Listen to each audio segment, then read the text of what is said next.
Oh, howdy folks, welcome to the vlog. Today we're going to have a little bit of fun. And I've got a whole bunch of questions that people ask me.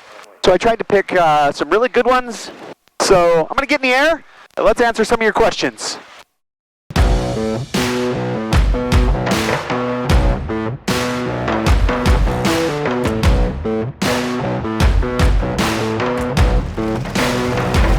go flying. Boom!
Final for 3-4. All right, guys, I am in the air. Let's answer some of your questions, shall we? It is a beautiful day. Great day for flying. I got the window open. Hopefully I don't lose my sheet of paper. All right, Nick Holmes. Nick Holmes asks the question. And just a little background, Nick says, I really want to buy some of your Flying Cowboys merchandise. I want to ask a few questions. First, I live in South Africa. Do you do international shipping? The answer to that is you betcha. You better believe we do. Just go on the Flying Cowboys store, pick your country, put in your shipping address, and it'll calculate it all out. It's pretty cool. Second question, can you stick a Flying Cowboys decal on your Kit Fox even though you wouldn't be a member of the Flying Cowboys? Well, so yes, you bet. Put that on there. Have fun. Enjoy it. Fly the colors of the Flying Cowboys. I appreciate your question, Nick. Thanks for watching. Grant Grove, he says, when you're landing on the top of ridges, do you ever experience lee side rotors? The short answer to that is absolutely. The long answer and kind of the explanation that I should give is anytime you're flying in the backcountry, especially in mountainous terrain or hilly terrain, you've got to be hyper vigilant and aware of what the wind is doing. And with enough experience, you're really going to know and predict. You're going to be able to understand what that wind's going to do. Is that wind, let's say that this is a little mountain here, this fold of paper, and wind is going to come over. Obviously, when the wind hits that side of the mountain, it's going to be forced up. And then when it comes over the back side, it's going to rotor around and create some turbulence on that leeward side. So you've got to have an understanding of that if you're going to be a skilled and a live backcountry pilot. I would highly recommend a mountain flying course. There's some really great literature out there. And the glider guys, the slope soaring glider guys have this down pat, and that's a really fantastic resource is looking at what the glider guys are doing. Yamin Yashid says, how much contact with the FAA do you have during your trips?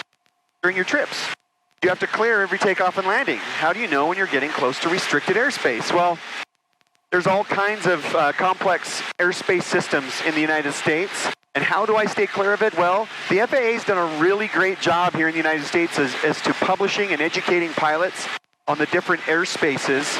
And it's just something you know, as you're going through your pilot training, you got to understand airspace systems, and whether it be airspace that you can use, whether that be the ABCs, or if it's restricted airspace, military airspaces, identification display areas, or ADISs, I mean. But the FAA has done a really good job at organizing airspace. How much contact do I have with the FAA? Absolutely zero, unless there's an incident, an accident, or something's not correct. So hopefully that answers your question. The FAA is actually, in my opinion, a fantastic organization that's run to help you become a safer, better pilot. Jared V says, another awesome video. Thanks, Jared. Thanks for watching. Will Draco be at High Sierra Fly-In? I'm going to go ahead and go with yes. I think Draco is going to be at High Sierra Fly-In. I talked to Mike Patey yesterday, asked him the same question, and he says absolutely. He's going to drag race that sucker. And will you be, his second question is will you be performing live? I'm going to be flying up from Southern California. What do you mean performing? I'm going to be flying a lot at High Sierra Fly-In. I'm just one of the other attendees until the drag races start, and I'm the announcer. Kevin Quinn and he's the race official, and I'm the entertainment side. I announce, I talk about who the pilots are, what their backgrounds are. If you're coming to High Sierra Fly-In and you're planning on doing the STOL drag, which I think everybody who flies in should do it. Absolutely, it's something for everybody. Do it.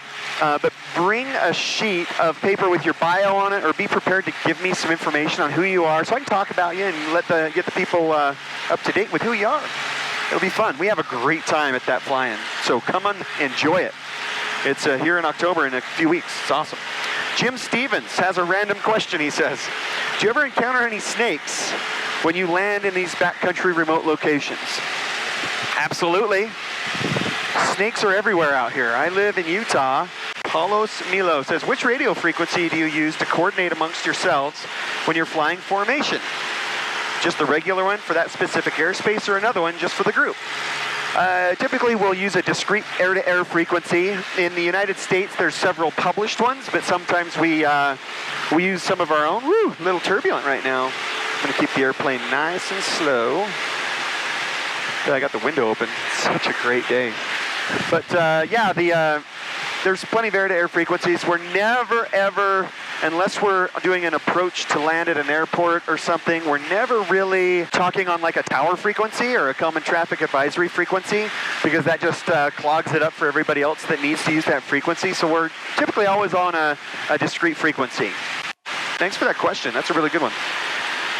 Jim2506 says that he pretty much hits the like button at the start of any Flying Cowboys video.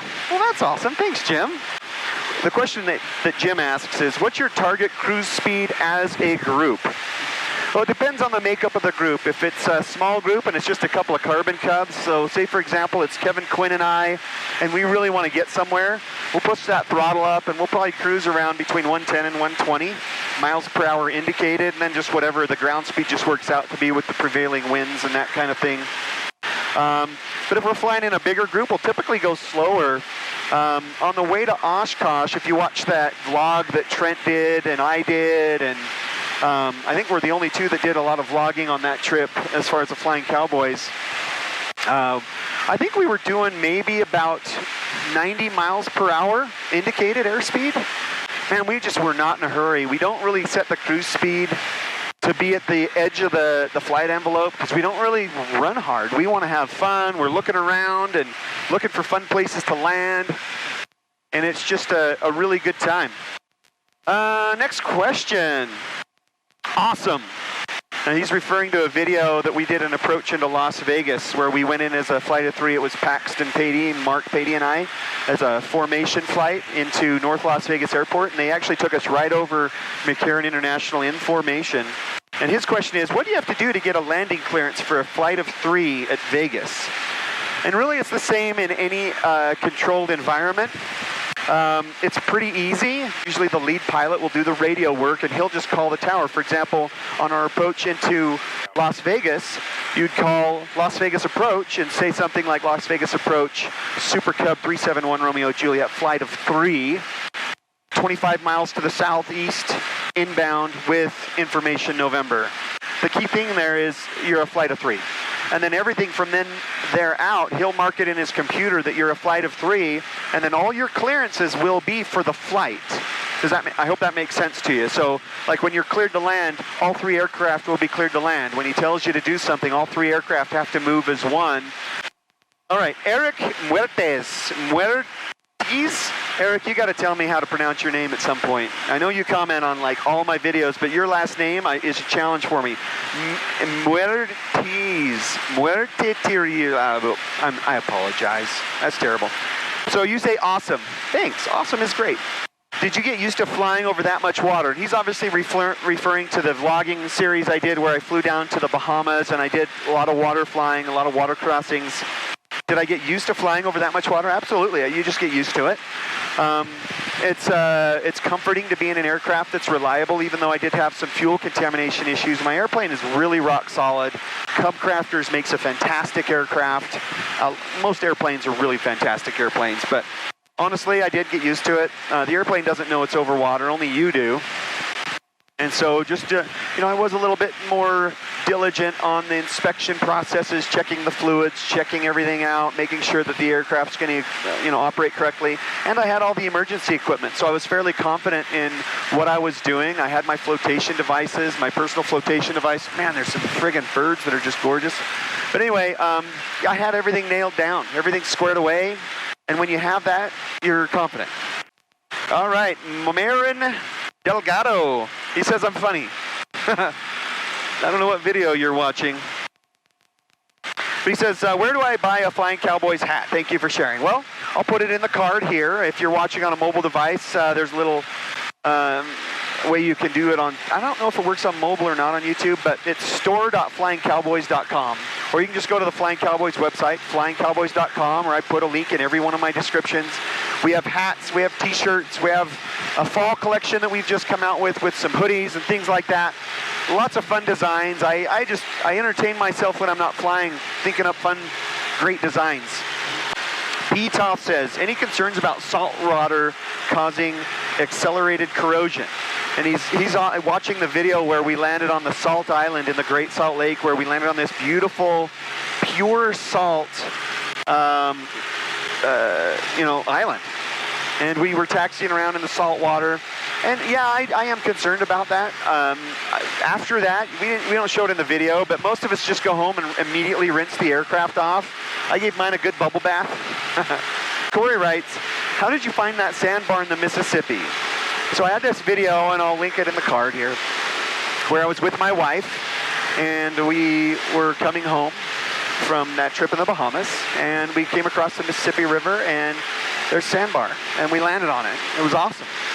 How did I find it? We just happened upon it. There's a lot of sandbars in the Mississippi, and in the Missouri, and in the Merrimack, and there's a lot of sandbars. And so we just landed on it. That's how we found it. Just user not Trent Palmer. What did you use for the time-lapse motion? I have a Movi. It's a gimbal that's made for cell phones by Free Fly Systems. There's a link in my description to that unit. It's a fantastic gimbal for a cell phone. It's only for cell phones, but I would highly recommend it. I love it. It's one of my most valuable pieces of camera equipment. It gets some sweet time lapses, and that's for the most part all I use it for. Okay, John Wayne says, that's a fun name. By the way, John Wayne's one of my favorite actors. So good on you. So you guys ever take your wives or girlfriends on your trips? I think we're all married, except for Scott. So yes, we do take our wives. Scroll back in my timeline or find the playlist that's the Bahamas trip. And she's in 4-ish episodes, I think, and you can see my wife Beth there. I'll try and get her to be in some future ones. How does that sound? I love her and I like her. She actually really enjoys flying. We do a lot of flying trips together. I don't always bring the camera. Wah, wah. I do a lot of flying where I just go and have fun, and I don't necessarily want that pressure of doing the video production side of it, because it's a lot of work. Those of you that vlog and you're maintaining several different aircraft, you've got your vlogging camera, you've got your GoPros, you've got your time-lapse equipment. It's a lot. Sometimes you just want to jump in the airplane and have a romantic weekend getaway with your wife.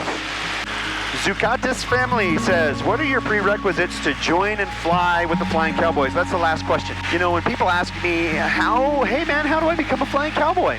I, for the most part, don't really know how to answer that question, quite honestly, because it's almost like asking me, hey Cory, how do I become your brother? You know what I mean? It's just like awkward. I'm gonna land on this little ridge here. Because, we've all been flying together for many years. What I mean by that is the Flying Cowboys, the 9 of us.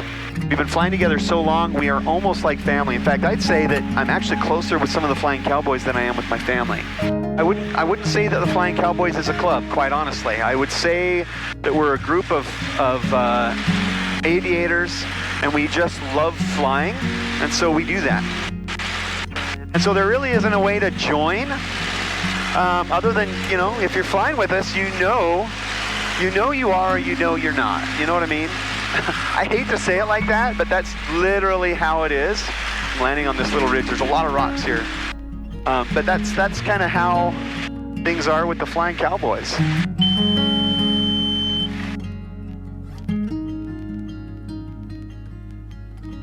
That was a really fun landing. It's hot today, so it was pretty sporty. And my left brake is squishy, a little squishier than normal. I have to check that out. So I'm gonna take off here.